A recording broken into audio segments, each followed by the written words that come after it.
Hello friends, मैं हूं doctor नवीन अग्रवाल। मैं एक इंटरवेंशनल कार्डियोलॉजिस्ट हूं और गुजरात के वलसाड और वापी ज़िले में प्रैक्टिस करता हूं।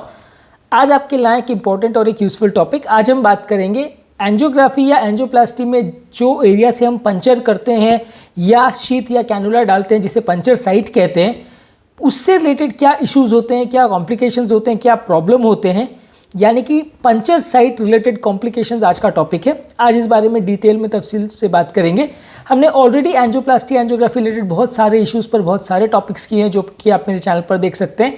आज स्पेसिफिकली हमारा व्यू पॉइंट, हमारा डायरेक्शन सिर्फ पंचर साइट पर क्या क्या प्रॉब्लम हो सकती है और क्या क्या चीज़ों का ध्यान रखने की ज़रूरत है, कितने बार प्रोसीजर को किया जा सकता है और किन किन चीज़ों का ध्यान रखने की ज़रूरत है जब हम एंजियोप्लास्टी में जहाँ कैनुला डालते हैं उस साइट पर अगर कुछ प्रॉब्लम होती है तो उस बारे में बात करने का प्रयास करेंगे। ये टॉपिक काफ़ी प्रैक्टिकल, यूटिलिटी और इंटरेस्टिंग होगा आपके लिए। इसे रिक्वेस्ट करूँगा कि इसे एंड तक देखें। जो लोग हमारे चैनल पे नए हैं उन्हें रिक्वेस्ट करूँगा चैनल को सब्सक्राइब करें। जो लोग इस कंटेंट को इंग्लिश भाषा में देखना चाहते हैं उन्हें रिक्वेस्ट करूँगा कि चैनल को इंग्लिश वर्जन जो हमने स्टार्ट किया है, डॉक्टर नवीन अग्रवाल कार्डियो केयर इंग्लिश, उसे सब्सक्राइब करें। ऐसा करने से वो या उनके फ्रेंड्स जो भी इंग्लिश भाषा में इस कंटेंट को देखना चाहते हैं उनको उसका लिंक मिल जाएगा। आज का टॉपिक है puncture site related issues. Usually हाथ से या पाँव से ज़्यादातर एंजियोप्लास्टी प्रोसीजर्स किए जाते हैं या एंजियोग्राफी प्रोसीजर्स किए जाते हैं। हाथ में रेडियल आर्टरी, यानी हाथ में नॉर्मली दो नस होती है, रेडियल आर्टरी और अल्नर आर्टरी।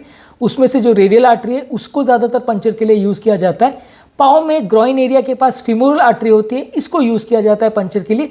ज़्यादातर ऑपरेटर्स राइट हैंड या राइट लेग को प्रेफर करते हैं। इसका रीज़न ये है कि वो ऑपरेटर के लिए कन्वीनियंट होता है, क्योंकि ऑपरेटर यूजुअली पेशेंट के राइट साइड पे खड़ा होता है, तो उस समय राइट हैंड और राइट लेग में अगर पंचर करना हो तो उसके लिए कन्वीनियंट होगा।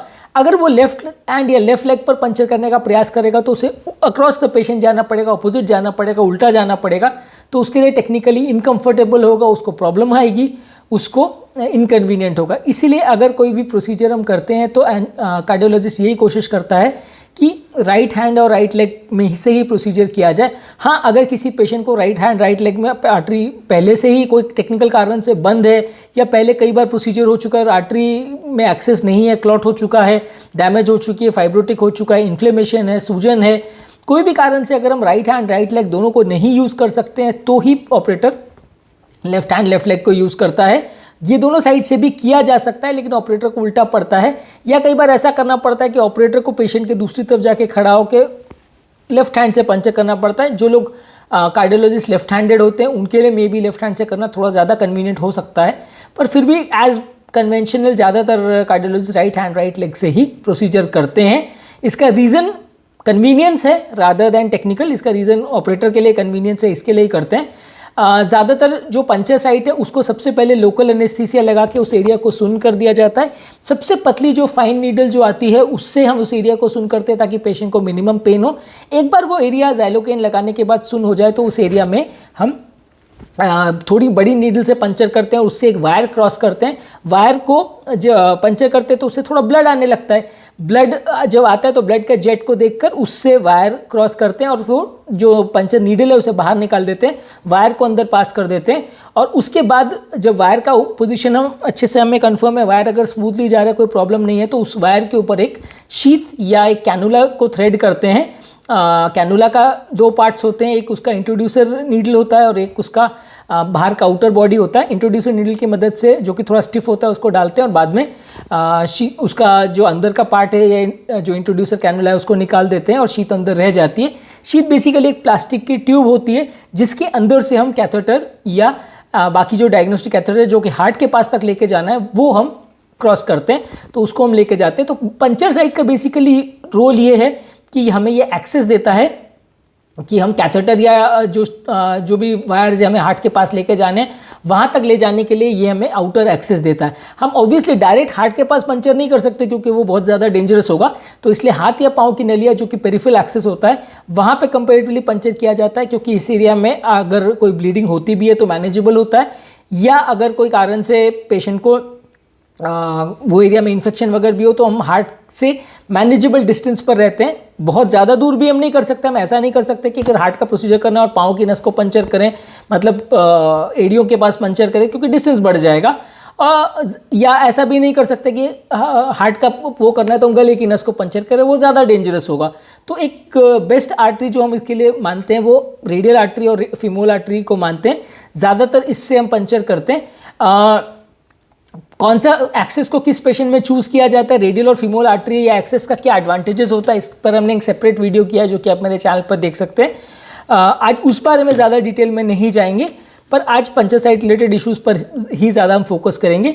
यूजुअली जब प्रोसीजर कंप्लीट हो जाता है तो हम वो शीट या कैनुला को निकाल देते हैं। कई बार तुरंत निकालते हैं, कई बार आधे घंटे के बाद निकालते हैं।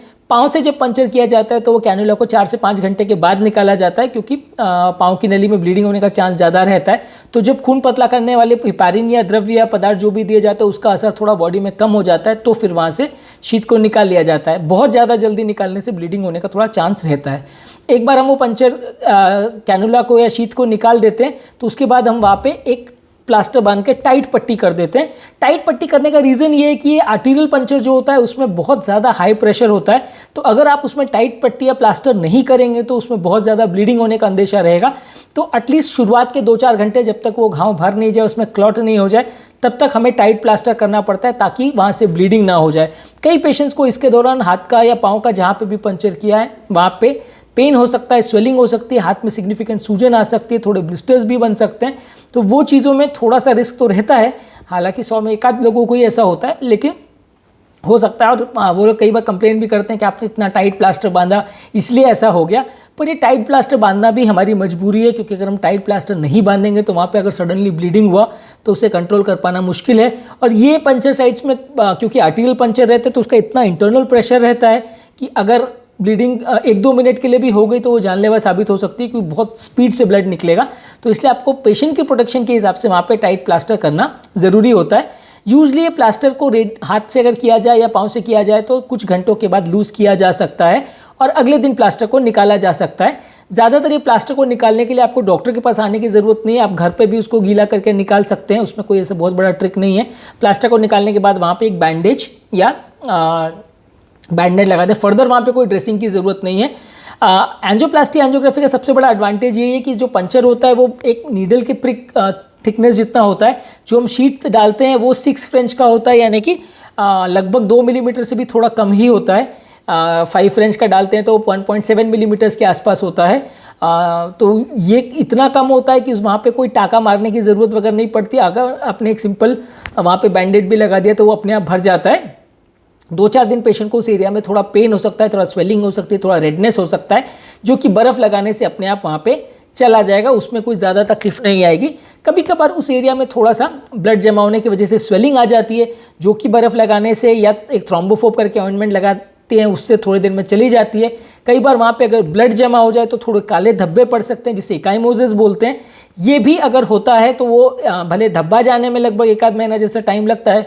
लोग कई बार उस धब्बे को देख के घबरा भी जाते हैं कि वो काला पड़ गया, काला पड़ गया। तो वो काला पड़ना क्यों है कि ब्लड में कुछ आयरन कंटेनिंग पिगमेंट्स होते हैं, वो जब स्किन के साथ इंटरेक्ट करते हैं तो काला धब्बा पड़ जाता है और बॉडी को उस आयरन पिगमेंट्स को ऑब्जॉर्ब करने में लगभग 1-1.5 महीना टाइम लगता है। इसलिए वो 1-आध महीना दाग वहाँ रह सकता है, उसके बाद वो अपने आप चला जाता है, उसके लिए कुछ करने का ज़रूरत नहीं है।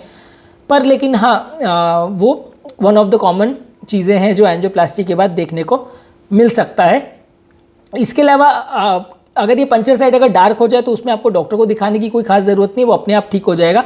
उसके लिए इतना पैनिक करने की ज़रूरत नहीं है, वो बहुत कॉमन और बहुत माइनर कॉम्प्लिकेशन में गिना जाता है। उसके लिए उतना पैनिक नहीं भी करें या उसके लिए चेकअप नहीं कराएं तो चलेगा। अगर वो एरिया में आपको सीवियर पेन हो रहा है या ज़्यादा तकलीफ हो रही है तो थोड़ा बहुत उसमें डॉक्टर से पूछ के आप पेन किलर ले सकते हैं, उससे वो अपने आप पेन चला जाएगा।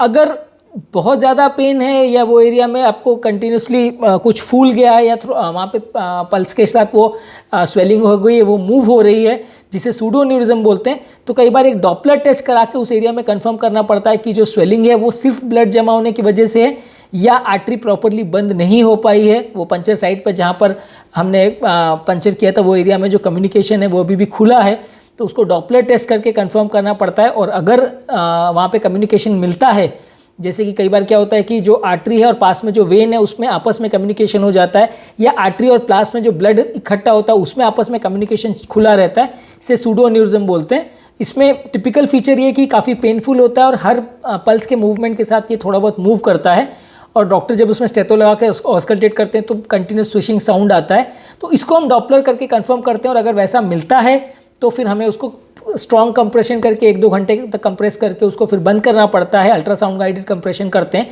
या कभी कभी वहाँ पे कुछ क्लॉटिंग पार्टिकल्स डाल के भी उसको क्लॉट किया जा सकता है। ऑब्वियसली ये चीज़ आपको घर पे नहीं करनी है, आपको डॉक्टर के साथ डिस्कस करके करनी है।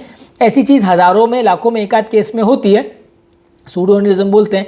पाँव के पंक्चर में ज़्यादा होती है, हाथ के पंक्चर में कंपैरेटिवली कम होती है। रेडियल आर्टरी से जो हम करते हैं उसमें कंपैरेटिवली कम होती है, जो ग्रॉइन से करते हैं फीमोरल आर्टरी उसमें कंपैरेटिवली इसका चांस ज़्यादा रहता है। पर ऐसे केस में आपको डॉक्टर के साथ डिस्कस करना है और वो इसको मैनेज करेगा। कभी कभार अगर ये सूडो एन्यूरिज्म कंप्रेशन देने से या क्लॉटिंग पार्टिकल्स इंजेक्ट करने से, जिन्हें थ्रोम्बिन बोलते हैं, वो इंजेक्ट करने से भी नहीं क्लोज हो रहा, तो फिर इनको छोटा सा इंटरवेंशनल प्रोसीजर करके कई बार कॉइल ओक्लूजन करना पड़ता है, नहीं तो माइनर सर्जरी करके वो एरिया को ओपन करके जो कम्युनिकेशन कैविटी है उसको सर्जन बंद कर देता है, जो कि एक माइनर सर्जरी है, इतना इसमें रिस्क नहीं होता। पर हाँ, ऑब्वियसली पेशेंट के लिए कंबरसम और हेडेक तो हो ही जाता है। पेशेंट को लगता है यार ये क्या माथापच्ची हो गई, हम एंजियोग्राफी पर एंजियोप्लास्टी कराने गए थे और ये क्या माथापच्ची हो गई। तो ऑब्वियसली ये चीज़ें हैं कि जो डॉक्टर भी हेल्प नहीं कर सकता। उम्रदराज पेशेंट में या फीमेल पेशेंट्स में, या कई बार थोड़ा ख़राब किस्मत हो तो किसी भी पेशेंट में ऐसा हो सकता है।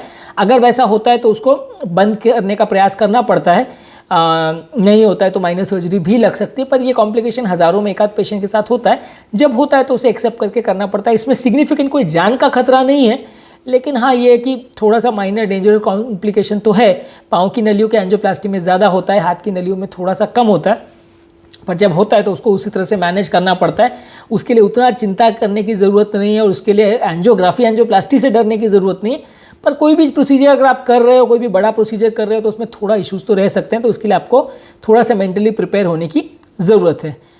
कई बार क्या होता है कि अगर हम सेम आर्टरी को बार बार अगर पंचर कर रहे हैं तो वो आर्टरी में क्लॉट बन जाता है, जिसकी वजह से आर्टरी के एंडोथेलियम भी लेयर डैमेज हो जाती है और क्लॉट बन जाता है, जिसके बाद वो पल्स उसमें फीबल हो जाती है या एब्सेंट हो जाती है। तो उसके लिए ज़्यादा बार प्रोसीजर हम एक ही हाथ से नहीं कर सकते। अगर किसी व्यक्ति का एक बार या 2-3 बार अगर सेम हाथ से अगर एंजियोप्लास्टी एंजियोग्राफी हुआ है तो कई बार वो पल्स बहुत ख़राब हो जाती है, फीबल हो जाती है और उसमें दोबारा प्रोसीजर पॉसिबल ना हो, ऐसा भी हो सकता है। तो इसलिए मान के चलिए कि रेडियल आर्टरी से एक ही हाथ से अगर हम रेडियल आर्टरी को पंचर करते हैं तो 3-4 बार 5 बार तक प्रोसीजर किया जा सकता है।